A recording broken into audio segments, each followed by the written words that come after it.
राधे राधे। मेरा नाम है निकिता शर्मा और आप सभी का स्वागत है श्रीमद् भागवत गीता की इस श्रृंखला में। पिछले श्लोकों में हमने समझा कि किस प्रकार श्री कृष्ण अर्जुन को समझाते हैं कि ईश्वर सर्वज्ञ, प्राचीनतम, नियंत्रक, सूक्ष्मतम से भी सूक्ष्म, सबका आधार और अचिंत्य दिव्य स्वरूप का स्वामी है। वह सूर्य से भी तेज है और अज्ञान के सभी अंधकार से परे है।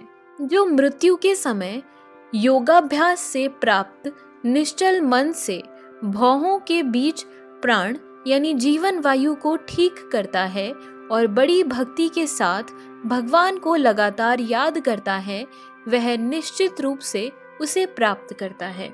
चलिए आज बढ़ते हैं अगले श्लोकों की ओर। श्रीमद् भागवत गीता के 8वें अध्याय के 10वें श्लोक में कहा गया है, प्रयाण काले मनसा चलेन भक्तया युक्तो योग बलेन चैव भ्रुवोर मध्ये प्राणमावेश्य सम्यक तम परम पुरुष मुपैति दिव्यम। अर्थात मृत्यु के समय जो व्यक्ति अपने प्राण को भावों के मध्य स्थिर कर लेता है और योग शक्ति के द्वारा अविचलित मन से पूर्ण भक्ति के साथ परमेश्वर के स्मरण में अपने को लगाता है, वह निश्चित रूप से भगवान को प्राप्त होता है। इस श्लोक में स्पष्ट किया गया है कि मृत्यु के समय मन को भगवान की भक्ति में स्थिर करना चाहिए। जो लोग योगाभ्यास करते हैं उनके लिए संस्तुति की गई है कि वे प्राण को भवों के बीच आज्ञा चक्र में ले आएं। यहाँ पर षट चक्र योग के अभ्यास का प्रस्ताव है, जिसमें 6 चक्रों पर ध्यान लगाया जाता है, परंतु निरंतर कृष्ण भावनामृत में लीन रहने के कारण शुद्ध भक्त भगवत कृपा से मृत्यु के समय योगाभ्यास के बिना भगवान का स्मरण कर सकता है। इसकी व्याख्या 14वें श्लोक में की गई है। इस श्लोक में योग बलेन शब्द का विशिष्ट प्रयोग महत्वपूर्ण है, क्योंकि योग के अभाव में चाहे वह षट चक्र योग हो या भक्ति योग, मनुष्य कभी भी मृत्यु के समय इस दिव्य अवस्था यानी भाव को प्राप्त नहीं होता। कोई भी मृत्यु के समय परमेश्वर का सहसा स्मरण नहीं कर पाता। उसे किसी न किसी योग का, विशेषतया भक्ति योग का अभ्यास होना चाहिए, क्योंकि मृत्यु के समय मनुष्य का मन अत्यधिक विचलित रहता है। अतः अपने जीवन में मनुष्य को योग के माध्यम से अध्यात्म का अभ्यास करना चाहिए। 11वें श्लोक में कहा गया है, यदक्षरम वेद विदो वदन्ति विशन्ति यद्यतयो वीतरागः यदि छन्नतो ब्रह्मचर्य चरन्ति तते पदम संग ग्रहेण प्रवक्षये। अर्थात जो वेदों के ज्ञाता हैं, जो ओमकार का उच्चारण करते हैं और जो संन्यास आश्रम के बड़े बड़े मुनि हैं, वे ब्रह्म में प्रवेश करते हैं। ऐसी सिद्धि की इच्छा करने वाले ब्रह्मचर्य व्रत का अभ्यास करते हैं।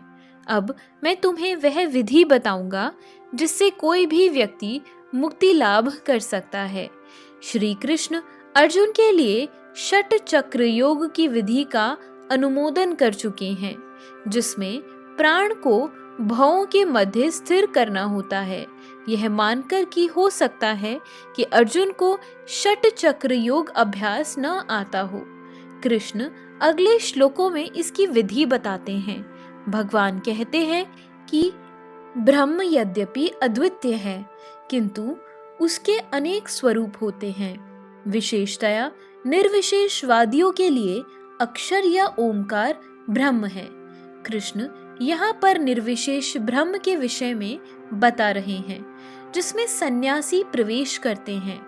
ज्ञान की वैदिक पद्धति में छात्रों को प्रारंभ से गुरु के पास रहने से ब्रह्मचर्य व्रत का पालन करते हुए ओमकार का उच्चारण तथा परम निर्विशेष ब्रह्म की शिक्षा दी जाती है। इस प्रकार वे ब्रह्म के 2 स्वरूपों से परिचित होते हैं। यह प्रथा छात्रों के आध्यात्मिक जीवन के विकास के लिए अत्यावश्यक है, किंतु इस समय ऐसा ब्रह्मचर्य जीवन, अविवाहित जीवन बिता पाना बिल्कुल संभव नहीं है। विश्व का सामाजिक ढांचा इतना बदल चुका है कि छात्र जीवन के प्रारंभ से ब्रह्मचर्य जीवन बिताना संभव नहीं है। यद्यपि विश्व में ज्ञान की विभिन्न शाखाओं के लिए अनेक संस्थाएं हैं, किंतु ऐसी मान्यता प्राप्त एक भी संस्था नहीं है जहां ब्रह्मचर्य के सिद्धांतों में शिक्षा प्रदान की जा सके। ब्रह्मचर्य के बिना आध्यात्मिक जीवन में उन्नति कर पाना अत्यंत कठिन है।